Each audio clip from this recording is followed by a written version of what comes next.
Welcome, Sens Talk. Here comes Smith, is going to pass across. Oh, he scores! He bats it in! Tim Stützle wins it for Ottawa. Stützle is going to put the finishing touches on an Ottawa win. Oh! See you later. Go Sens, go! Sens win 2-1 over the Toronto Maple Leafs. They make me laugh, sorry. The Toronto Maple Leafs, your Ottawa Senators, snap the 2-game losing skid as they take down the Leafs 2-1 here in Ottawa, the greatest city in Canada. By far a massive victory for your Ottawa Senators going into this game. Things looked bleak. The Ottawa Senators could not score if their lives depended on it. And frankly, their lives do depend on it, you know? This 2-game losing skid might not seem like a big deal, but in the grand scheme of things, it really is a big deal. All the teams around us are winning. I mean, I've never seen such a tight wildcard race in my entire life. There are 7 teams split by 5 points. It's absolutely insane this late into the year. We're about to be in February, and nearly the Buffalo Sabres last in the conference. They're only like 7-8 points out. They're still technically in it as well. It's absolutely insane. So a massive victory tonight. And again, beat the traffic, Leaf fans. Beat the traffic, Toronto. See you later. Adios. Thanks again for filling our barn and paying for Tim Stützle's and Jake Sanderson's and Brady Tkachuk's and everyone else's contracts. Much appreciated. Thank you very much. We'll talk about the crowd in the game notes. Shane Pinto had something to say about that, and can't blame him for how he feels. But we'll talk about that in the game notes. But regardless, going to this game, Ottawa has lost 2 straight, and they're outside of the playoffs, still just by a point, though. So even though they've lost the last couple of games, that great stretch before this little rut really helped them out, keeping them in it. But of course, like I just said, hold on. I mean, best theme song probably in professional sports, easily.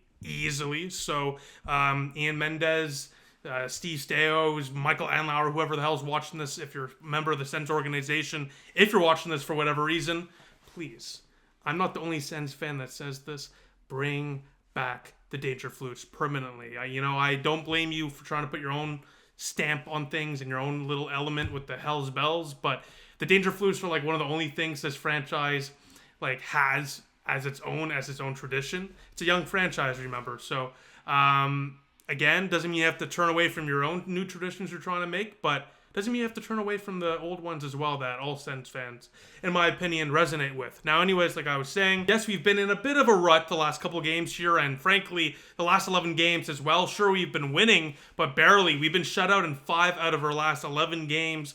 Going to this one, shut out in back-to-back as well, going to this one. The Senators have never been shut out 3 games in a row in franchise history, so they're looking to avoid that tonight as well. But the point very simply is the Ottawa Senator defense and the Ottawa Senator, especially the goaltending, keeping the Ottawa Senators afloat. But with all these teams winning around us, we need to win as well. Now, I want to mention this. We play tomorrow against Utah as well. Ottawa has not had consecutive days off since January 2nd. That's 23 days ago. That's 3 weeks ago. This is the 3rd set of back-to-backs in that span as well.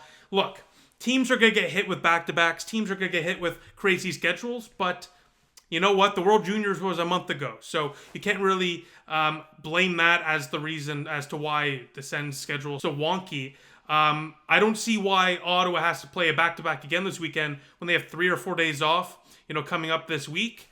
You can play them on Monday. They get 3 days off still, give or take. So I don't know. I don't understand it. It could be why this team is not scoring, to be honest. Maybe they're dealing with some nagging injuries. Maybe they're fatigued. Or maybe, and this is probably the most likely scenario, they're just going through a rut. So anyways, I thought that was interesting to me because, again, another back-to-back this weekend. I mean, that's actually crazy. Now, a couple line notes before we get into the game recap itself. Nick Jensen, Josh Norris, and Linus Ullmark are out for not only this game, but for tomorrow's game as well. They're going to be out for the weekend. Ullmark is close to returning, though, which is good, while Josh Norris did skate today, but he's likely dealing with a concussion, so you want to be careful with that. And Nick Jensen's been laboring a really bad knee injury for for the last little bit here, so it's probably good that he gets a couple days off, plus that extended few days off as well after tomorrow's game, because they have a few days off before the next one after that.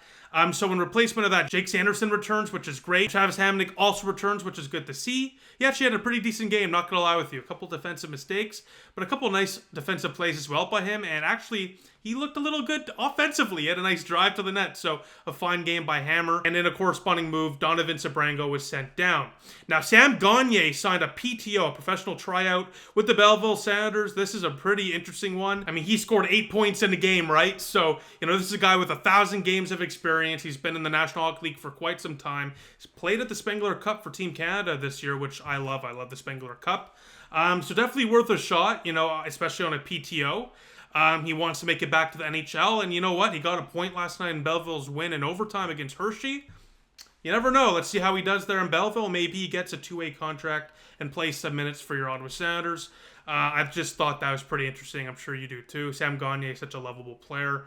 Forsberg starts tonight for the Ottawa Senators, speaking of former Winnipeg Jets, and Joseph Woll starts for the Toronto Maple Leafs. Now, the Ottawa Senator power play going into this game, 1 for 19 in their last 7 games, only 1 goal. That's just not going to cut it, of course. Let's just say things changed on that front tonight. But it didn't look that way early on. To the first period we go, and it looked like it would be all Leafs. McMahon alone in the hash mark. The Ottawa Senators, look at your screen. This is the definition of caught puck watching. McMahon lets it rip from the hash mark.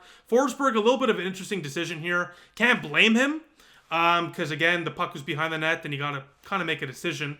Kind of hard to track it there. But when he was moving from post to post, he kind of got off position, which didn't help him in that push off to face that McMahon shot as well. Again, not his fault whatsoever. Nonetheless, though, the Leafs strike first to make it 1-0 Toronto. We continue on, and a few minutes later, just a really tough play here. Nick Cousins collides with Jacob Keelan, National Hockey League debut for him for the Toronto Maple Leafs. Congrats to the kid. But they collide, and it was a knee-on-knee situation there. Jacob for the Leafs was fine, but Nick Cousins, he was helped off the ice and immediately ruled out for the remainder of the game. I'm going to check my phone here. I don't think we got an update. No, we just did. Travis Green says Nick Cousins will be out for a while. That's not shocking. You just saw it on your screen there. Just a really unfortunate injury there. Knee-on-knee could end careers, so it's not shocking that Nick Cousins is out for a while. That's a really tough blow for the Ottawa Senators. That was not good. So, wishing the best for Nick Cousins. That literally just reacted to that live. So that's really unfortunate to see. Stephen Holiday, maybe Angus Crookshank gets a call up, but Nick Cousins is a very important player for the Ottawa Senators. He's a very gritty, pesky type of player. He brings a lot of energy. He's loved in that room from what I hear. So a tough blow for sure. Hopefully he will be back soon. But again, a knee-on-knee injury. Those are tough.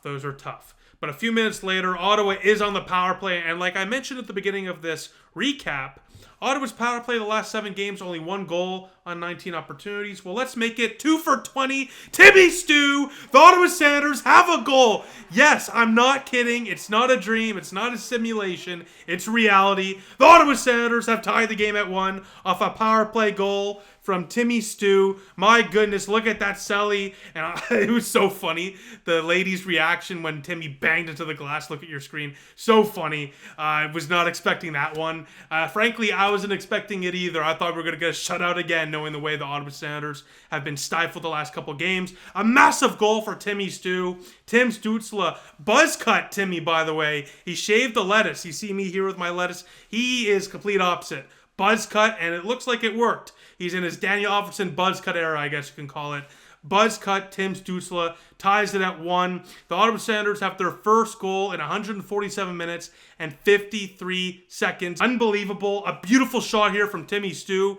There was a couple of moments just before this one-time shot for Timmy where I'm like, shoot the puck. Shoot the puck. Then he finally shot the puck, and of course it goes in because Tim Stützle is him. Timothy Stützle, if we're going to be really honest about it. And again, not only for Tim Stützle, but for that power play as a whole, it's great to see them get it going. So after 20 minutes of play, this one is tied at 1. A great response there for Ottawa, especially after the Leafs early on were, pressing. I mean, look, The Sens did lead in shots early on, but the Leafs led in goals. So when they're leading in goals, you want to be able to bounce back and push back. And that's exactly what the Ottawa Senators did, and they get rewarded with a huge power play goal going to the second period of play. Oh, and by the way, in that first period of play, the Ottawa Senators did outchance the Leafs 10-5 as well. So good on the Ottawa Senators to recover after, frankly, what could be a rattling goal in the first few minutes in an arena where it is your home, but the Leafs fans are certainly there in numbers.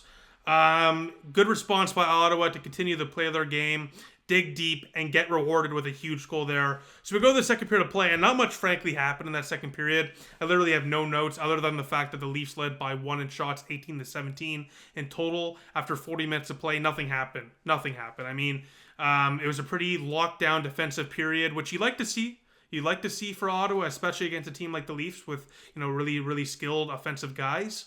Marner, Matthews, Nylander. So good on the Ottawa Senators defense. So we go to the third period of play, and early on, not much going on, to be honest. Frankly, the Leafs are getting some good looks. Anton Forsberg making some big stops. Ottawa did a good job at forcing the Leafs to the outside, so a lot of their shots were on the perimeter. But when you're dealing with guys like Austin Matthews and Marner and whatnot, for example, those shots from distance can still easily go in. But there's also some really close and tight chances that Forsberg was forced to make.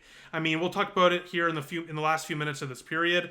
Forsberg really had to stand on his head when the Leafs were pushing late. Now, you're probably asking yourself, Brandon, why were they pushing late? Why would they have to push late if the game is tied? Well, because it wasn't. With about 9 minutes left in the game, Matthew Highmore passes it over to Shane Pinto, and Pinto puts it home. The Sens take the lead for the first time. It's 2-1 Senators. Shane Pinto off the knee and in, and the Ottawa Senators take the lead. It's 2-1. Matthew Highmore quietly has been solid for the Ottawa Senators since his call-up, and the Ottawa Senators have a huge goal in the final 10 minutes of play. And a lot of people said, oh, that's an ugly goal. It was an ugly goal.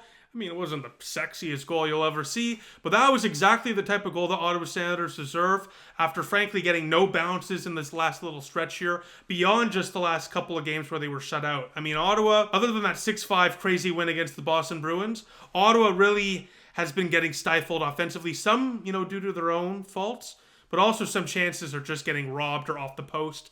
I mean, that last loss, they hit the post 4 or 5 times, right? So, I mean, again, bounces weren't going their way. I'm not trying to do my best DJ Smith impression, but again, great to see a bounce finally go our way, especially when this team is in such a offensive funk. So Ottawa takes the lead in the final 10 minutes, and as I kind of referred to a few minutes ago, with about 5 minutes left, I don't know how they do it, but they keep it out. Forsberg sprawling around like prime Dominik Hasek, making a few tough stops. Ottawa's defense somehow gets on it and gets it out, and they hold the line in the final few minutes. The Leafs would press, but Ottawa did a very, very, very good job at keeping the Leafs to only perimeter shots. They would get a couple of shots from the point that were deflected. Forsberg was all over it as your Sens win 2-1 over the Toronto Maple Leafs for win number 25 on the year. Ottawa now has 54 points on the season as well. Unfortunately, Columbus won today in overtime against Los Angeles, however. So Ottawa still finds themselves just 1 point out of a playoff spot. But guess what?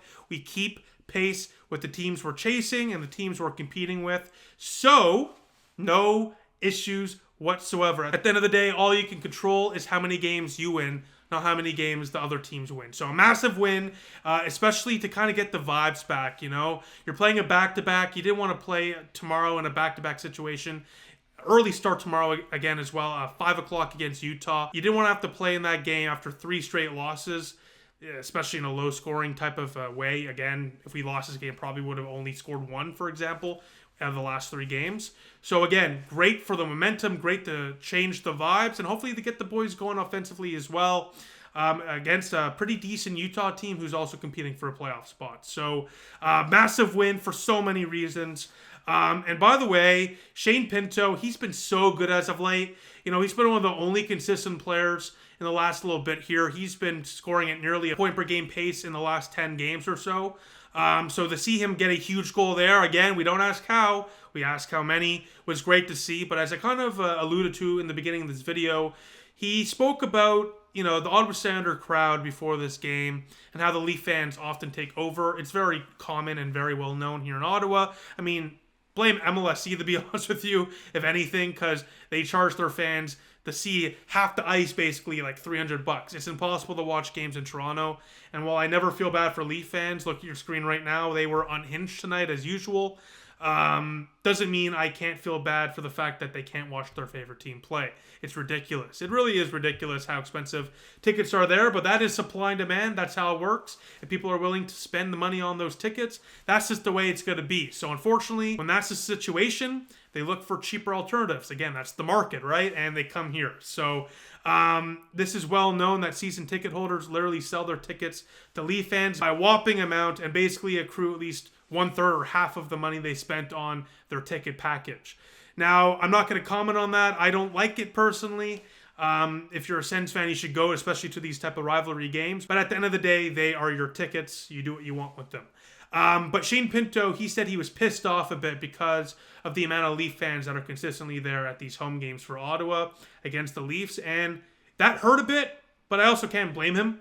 I mean, it's quite annoying as a Sens fan, to be honest, as well. It's kind of pissing me off too. It should. I think Sens fans are a passionate bunch, but you can't blame them, for wanting to capitalize on the market demand and the amount of money they can make. But at the same time, it just sucks because you're playing at home and it just doesn't feel like a home game. And again, that definitely fires up the boys a little bit. But I just wanted to say that Pinto probably didn't mean anything against the fan base in that regard. He probably meant in terms of it pisses him off that there's so many Leaf fans there. We don't like the Leafs, right? So I hope he doesn't get any heat for that from Sens fans. And I'm certainly not giving him any heat for the comment. I agree with him. He has a right to be pissed off a bit. We see it in other arenas where the Leaf fans take over, primarily like Buffalo, for example. But again, the difference between that and this is a rivalry game with history and long roots. So you would expect there, and frankly, you would hope there would be a lot more Sens fans in the crowd. Now, a couple other things that I found really interesting in this one, and I only noticed this here in the third period of play, and I thought this was rather interesting. Adam Gaudette, going to the third period of play, only had 6 shifts and 4:13 on the ice. He would get 5:21 in total. Would get one more shift there in the third period of play. And it's clear that Adam Gaudette got benched there sometime in the early portion of the second period of play and got a shift there in the third purely because they were down a man. I think it's understandable. Against the Rangers, Adam Gaudette missed 2 clear chances out front for tap-ins. He did so again in this first period. He has scored a couple goals in the last few games, so he's definitely still contributing. So I don't want to be too harsh on him, but at the same time, he's missing wide open tap-ins when we need him to bury those. Tim Stützle is feeding him great looks. He's just not burying them, and I think this is kind of a message to him to kind of get going, or he might get replaced. So we'll see what happens tomorrow against Utah. I'll definitely be keeping an eye on whether or not Adam Gaudette plays a limited amount of minutes again, or frankly, even gets benched entirely. Now, Michael Amadio had a pretty good game in my opinion. 2 blocks, 1 hit, 4 shots. I was critical of him today. I put out a tweet saying that he's been fine defensively, but I expected a bit more offensively from him, which I do. No doubt about it. I definitely expect a bit more offensively from Michael Amadio. I was very excited to bring him in on this 3-year contract this offseason. And I think he has a lot more offense to give, but he's certainly not hurting this team in any way. And I wanted to give him a bit of a shout out because, again, tonight shows that even when he's not producing offensively, he has a good impact on the game that helps this team in a positive way. Now, last thing is, again, the game is against the Utah Yeti is what I think they should be called, but the Utah Hockey Club tomorrow at 5 o'clock Eastern Time. Of course, I'll have a video recap for that one here on youtube.com/Sens Talk for that one for all your post-game recap needs. And hopefully, I'll check the scores for tomorrow. I think this is our game in hand on a couple of teams here. So there's only 5 games tomorrow. Jets, Panthers. Yeah, so this is our game in hand tomorrow. I mean, the Rangers play, but everyone else we're competing with are not playing. So this is our game in hand here. So we got to beat Utah tomorrow. So with that, let's see what happens. Again, Utah, they're above 500, a very decent team. So we'll see how that goes. Now with that, thank you all for watching. Let me know what you think in the comment section down below as always. I will see you all soon. Go Sens, go.